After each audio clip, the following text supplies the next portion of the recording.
Hello again, fellow hobbyists. So today we're going to take a look at this Turbo Racing Mini RC car. But before that, I just want to talk about some other RCs out there. This is by Kyosho. This is a beat up, but it's a Mini Z. And Mini Zs are pretty cool because they have these really nice looking bodies, although this one I think had hard mirrors, which one broke off. But this is an all-wheel drive version, so it's really good for drifting, you know, or grip racing. I put some LEDs in there so it lights up when it drives. And these Mini Zs in this scale, they take AAA batteries, so you never really have to worry about a dead battery, which is nice. A few years ago, maybe 10 years ago, they had this line called the D Nano, and these are 1/43rd scales, but they only came in rear wheel drive, and it has like this pan leaf suspension. So I didn't really like that way this handled, you know, unless you have a specific track for this. It's just too small. So if it was all-wheel drive, I think it would have been better. But I think this line died out. I don't think they're available anymore, but it's called D Nano. If you're really interested, maybe you could still get them off eBay or something. So this just sits in a shelf. It's still a pretty nice body, and this one has rubbery mirrors, so they learned something. Okay, so I guess we'll leave this out for scale reference. So these have been you know, on YouTube for quite a while, and I figured I'd try it out because I'm looking for like a desktop RC car. You know, even something like this big, you still need to have a pretty big floor space to enjoy it. But oddly, the all-wheel drive drift car, you don't need much space here because this thing will start drifting in like a few inches. So it's really great, these 28 scale ones. Okay, let's take a look here. I got this one off of eBay. So, but you can get them off AliExpress or Amazon, whatever. They're everywhere. Let's take a look here. Alright. I really didn't expect the box to be this small. But, I guess the remote control. Oh, I see, it's not one piece, that's why. Okay, so it has some pretty good foam. Now I noticed that there's actually no indication on this packaging of the actual vehicle inside. There's no picture of the Mini, which is weird. And then there's also nothing saying the scale. So the internet, I think, is saying it's like 1/76 scale, but this box shows none of it, which is kind of weird. Alright, so we got some instructions. They're not too hard, I guess. So this thing just snaps in here. I assume it's like a tongue and groove. Alright, so this must be the car. I don't know why it has to come in this separate packaging. So that's pretty cool. It's kind of like a collectible diecast. How it comes in this miniature sleeve. And then the crystal case. So that's pretty neat. Here's a charge cable. And maybe this is for like instructions or something in case you lose the originals. I'm not really sure. I'm not going to bother reading it here. Okay, so let's take a look here. And then there's a pin of some sort here. Tape. So this little plastic is what's trapping the car. Have to figure out what that metal pin is for.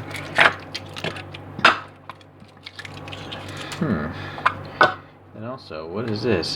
There's like foam tape here. I guess if you want to permanently display it. So now for a sense of scale, since I'm pretty much collecting 1/64 scale cars. Here's a 1/64 scale Kyosho Fiat 500, and so I suppose, well, obviously the 1/64 is bigger, but let's actually measure this model. Let's see here. The internet is telling me that this Mini, a 3-door Mini, has a length of 3821 millimeters.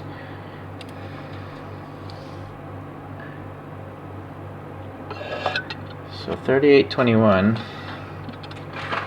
Sorry, get my calculator out. Divided by 49.45. Yeah, it's 177. So it's close enough to 176. Maybe I don't know. Maybe this isn't the stock Mini or something. Because when I look up images of Minis, they have all different front ends. So I'm not sure if this is like a Mini Cooper, a Cooper S, or what. But it seems to be alright as far as this body goes here.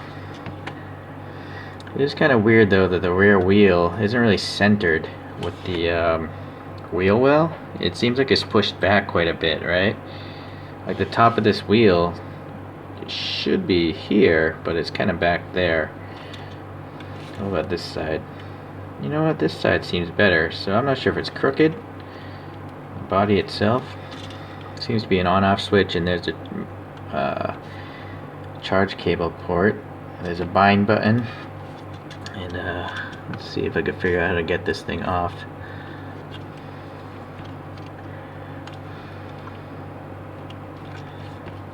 Here we go. So I just had to pull the back out, and then there's a tongue and groove. So here's the tiny little battery. It's 0.28 watt, 75 milliamps. And then there's going to be some LEDs to light up here, front and back. It's nice that the tires actually have a tread pattern, so that's pretty cool. Alright. Okay, so let me pause here because I'm going to have to pop some batteries into this remote here. Okay guys, I'm back. You really don't even need the instruction manual, it's not rocket science here. But you do need 4 AAA batteries, and they go in this method here. There's actually a sticker inside you can see with the orientation. But even if that sticker were to fall off, the orientation is also on the cover here. So this thing tongue and grooves like this towards the back and then snaps in like that. So it's actually pretty smart. I like that the battery hatch is here instead of the bottom where it might open and the batteries fall out. And then also it's pretty smart that this is a 2-piece controller because it makes it super portable. Whereas most other, you know, ready to run RCs, they have the controller as one piece like this, and obviously this is much more difficult to carry around with you. So this is a really cool, smart design. Now the very first time you have to bind it. That's a common practice with all RCs, you know, to bind to the radio. And that's what this thing is for, it turns out. If you look inside here, well, maybe you can't tell. Let me get a better angle. But here next to the bind hole, you can see maybe there's 2 pins there. Let me get a flashlight in there. See those 2 pins? They're metal contact pins, and you have to bridge that gap in order to put it into bind mode. You can kind of see right there actually. But anyways, so you turn it on, and then you turn on the controller, and then you would just take this metal pin to bridge that gap, and so that's what binds it. It's not that hard, right? So now you can see it is bound. So it is just a rear wheel drive, and you do have the steering here. Okay, so also you can see that the steering is a bit off here. But look, on the controller you have trim buttons for the steering and the throttle. So let's see. Obviously this is gonna, I want to turn the wheels this way. So let me see. There we go. If you go too far, just go the other way. So that should steer relatively straight now. And then I don't really need to trim the throttle because it's not actually accelerating right now anyway, so it's no deal. No big deal. Okay, so then I gotta just pop this thing back.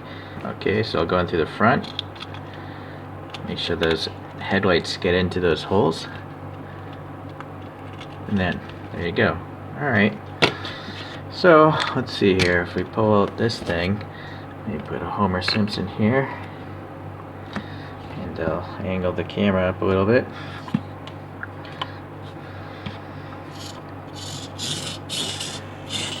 So it's definitely cool. It is like a desktop racer.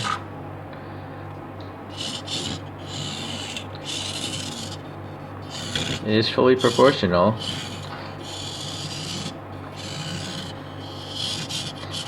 Okay, so this is cool. I mean, it's super small. You can set up a racetrack on your desktop, which I will do eventually. And there's also a lot of 1/76 scale models that you can modify if you don't like minis. I'm gonna maybe try to get some just to make a different custom.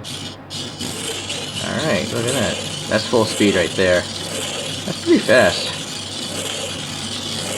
Okay, cool. Alright guys, well, it's a pretty neat toy. If you guys like RCs or cars in general, I think this is a keeper. It's very portable. You just gotta have some AAA batteries, 4 of them again, and then access to a USB charger, because this charges with that USB cable it came with. And it's super easy to bind.